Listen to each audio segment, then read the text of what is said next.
truly Scotty Ball, the most on fire, the most fired up, the most heated up. Now, there are a couple of places we could go. College football is, as I said, the stakes are mega huge this week. They were mega huge, what we're going to recap last week. Painful for the Gophers. Front office coaching moves there to discuss as well. So could go college football, but we won't. NBA, NHL, they're going to be more medium topics this week. The only other real worthy one I thought was the Major League Baseball big signing. But we will get to that. I mean, are you kidding me? You know me. Come on. Balls on fire. The topic is the first place Vikes. First place Vikes. First place Vikes. First place Vikes. The Minnesota Vikings, my team, maybe your team, are in sole possession currently of first place in the NFC North and are currently the number 3 seed in the NFC playoff picture. One game behind the number 2 seed Arizona Cardinals, who coincidentally we play a week from right now on Thursday Night Football.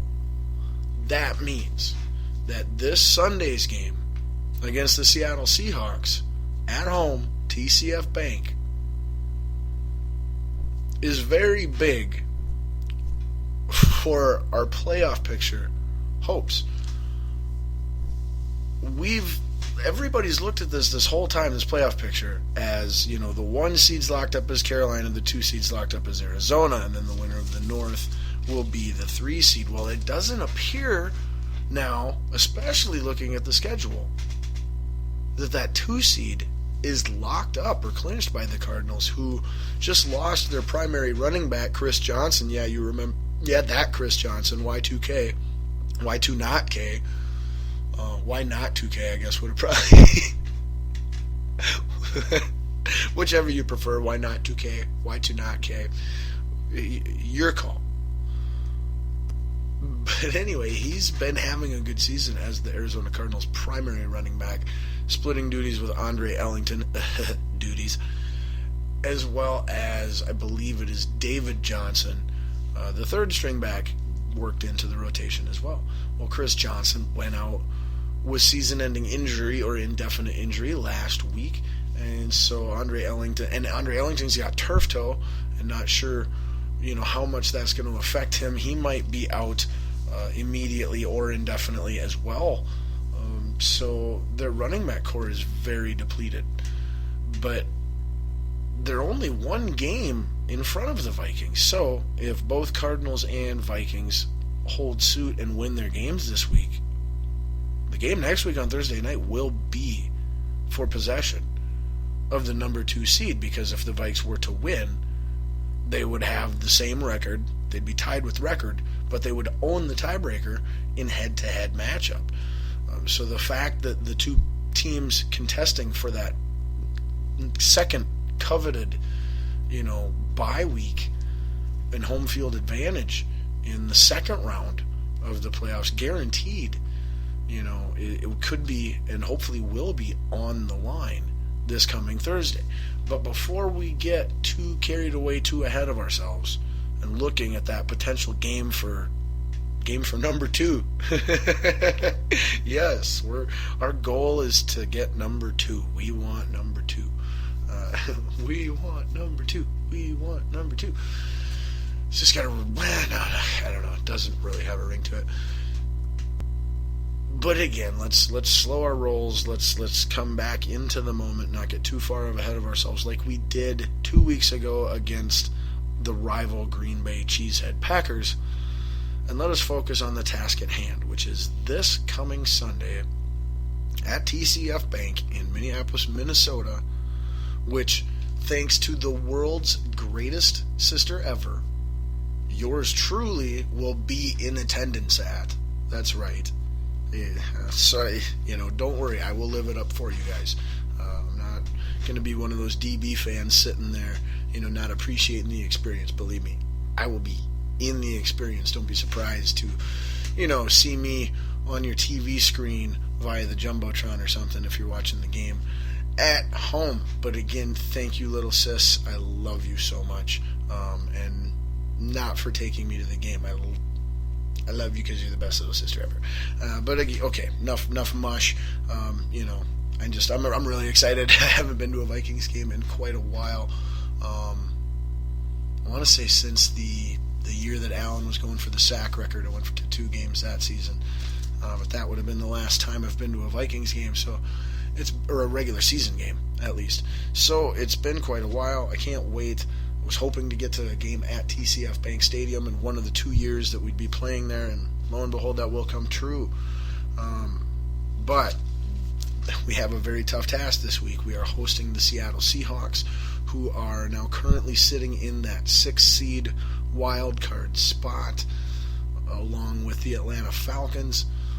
I haven't looked at their head-to-head tiebreaker, but I mean, the way both teams have been playing, there's no reason to think that the Falcons, are going to get a whole lot better anytime soon. And outside of the Seahawks losing Jimmy Graham for the rest of the season by an injury this last week, and having Marshawn Lynch out, they're overcoming that. Thomas Rawls has stepped up as a backup running back and is producing very well.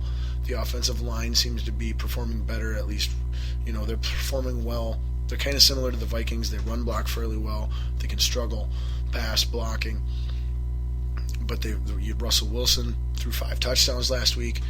That was his best game of the season. He's been, mediocre, not terrible by any means, but just not outstanding either. Defense, once Cam Chancellor came back after sitting out those first 2 games and, basically screwing his team over, those 2, they lost both of those games, and there's no reason to think that they wouldn't have won at least one, if not both of those first 2 games. Had Cam been a part of the team, who knows how many of their losses would be there if Cam had been there the whole time.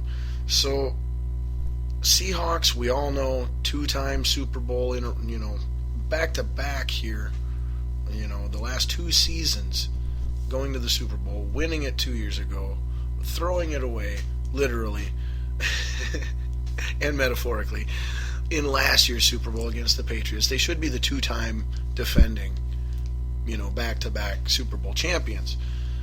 So there is reason to respect them, and they do seem to be peaking, at least in certain aspects of the game, at the right time. Their passing game's coming around, their defense is clicking, and their running game seems to be doing just fine without Marshawn Lynch, who maybe is more of a disruption in that locker room on those sidelines than, they've tried to let on or allow us to be aware of, up until this time. But what it comes down to for me, as it always does when I'm trying to gauge how I feel about a matchup, is we're both competitors or teams involved to play their best under the circumstances that, I all know of that aren't too variable. Who would win that? I like the Vikings, especially at home now. If this game were in Seattle, I would have a different feeling going into it. I still wouldn't be scared per se, but I would.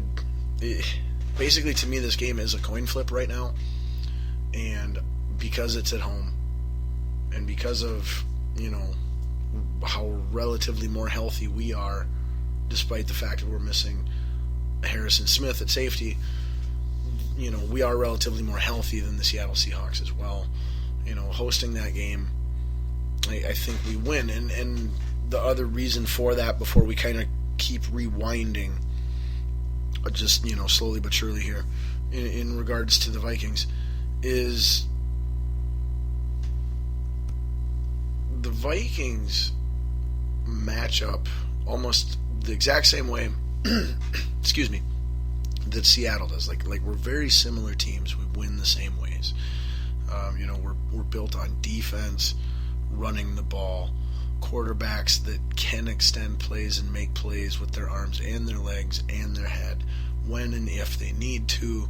Otherwise, they are very smart and controlled and safe with the ball for the most part, limiting mistakes, allowing you to stay in games throughout the entirety of the games, where you have a chance to win it at the end, worst case scenario. So this week's game, next week's game, very, very tough part of the schedule. Arguably the toughest 2-game stretch of the schedule, because I've been telling you for weeks upon weeks, Arizona Cardinals are the best team in the NFC, period. Better than the Carolina Panthers, who are undefeated. But like I said, first things first, Seattle Seahawks. So long as we can run the ball, not turn it over, get points, whether it be field goals or touchdowns, when we have the opportunity to get points, those are all the basic things we got to do offensively. Defensively, continue to do the same things we've been doing. Bend but don't break. Don't give up the big plays. See if you can get a few turnovers here and there. Get some pass rush. Vary up your looks schematically. Not too worried about it. I believe that the Seahawks don't have all that dangerous of a passing game, and I don't think their running game with their offensive line or their backup running back are all that formidable as well. We should be able to handle it. But so those are my feelings. Wanted to get that out of the way. What we got to look forward to, which is it's so awesome to be able to look forward to things as a Vikings fan. So rare. Or at least it feels like it's been a while, where we're always dwelling on what's behind us, and there is nothing to look forward to. But no, we can look forward to what's ahead of us, and that's great as a Vikings fan. But so let's finish out with getting all of our understandings, and let's do like we do every week when we're going into our Vikings specific, because that was the balls on fire, specific excitement and enthusiasm as it pertains to the Minnesota Vikings. So while we're still balls on fire topic or subject, related here, we are going to, inception it up, as I like to do by now, and go, segment within a segment within a segment within a segment, stuff like that.